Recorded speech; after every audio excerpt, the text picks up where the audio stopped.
Thanks, Tyler. Well, it is a thrilling tale of war, taking us to the beaches of France in World War II. And with the Oscars just 6 days away, ABC Columbia's Matt Perrin takes us inside Best Picture nominee Dunkirk. Welcome to Day 5 of the Oscars Overview, the final 5 Best Picture nominees leading up to the Oscars airing right here on ABC Columbia this Sunday. Today's nominee is one of 2 movies in this list centering around the same event.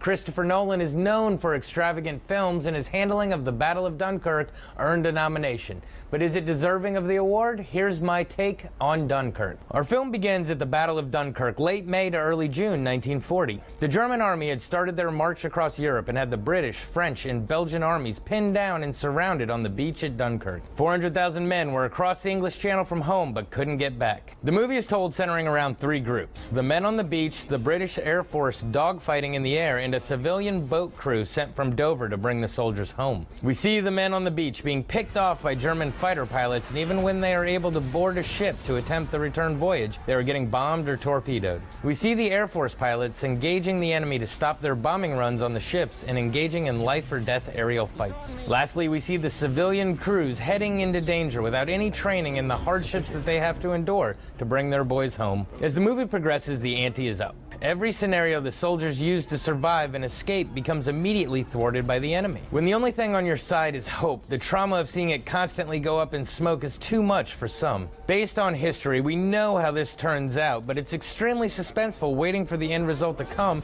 and wondering exactly who will be able to hold out. Meanwhile, we're completely sucked into the battle itself as we, the audience, are bombarded with the sights and sounds of war that we would expect from this film. First things first, this is an extremely gorgeous movie as far as the scenes themselves. In a time full of CGI, Christopher Nolan used real vehicles from that era and shot at the actual location of the battle. Yes, I really enjoyed the look of the film, but I never got into the feel. First off, there is not a strong amount of dialogue. It relies on the sights and sounds to carry the movie, and sometimes that works. But in this case, I never became emotionally invested in anybody. Sure, there are a few main characters, but they never draw me in enough that I feel like anything is really at stake. Of course, I'm rooting for them to survive, but I'm never at the point that I would be truly upset if any of these characters perish, because I just don't know anything about them.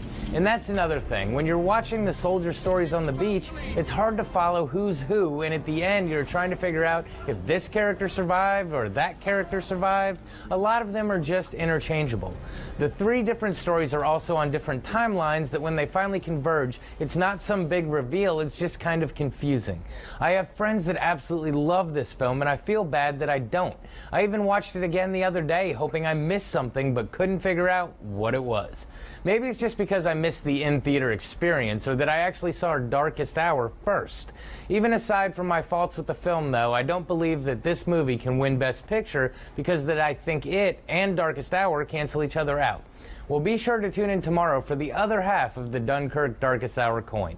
This has been your Oscars Overview. Back to you.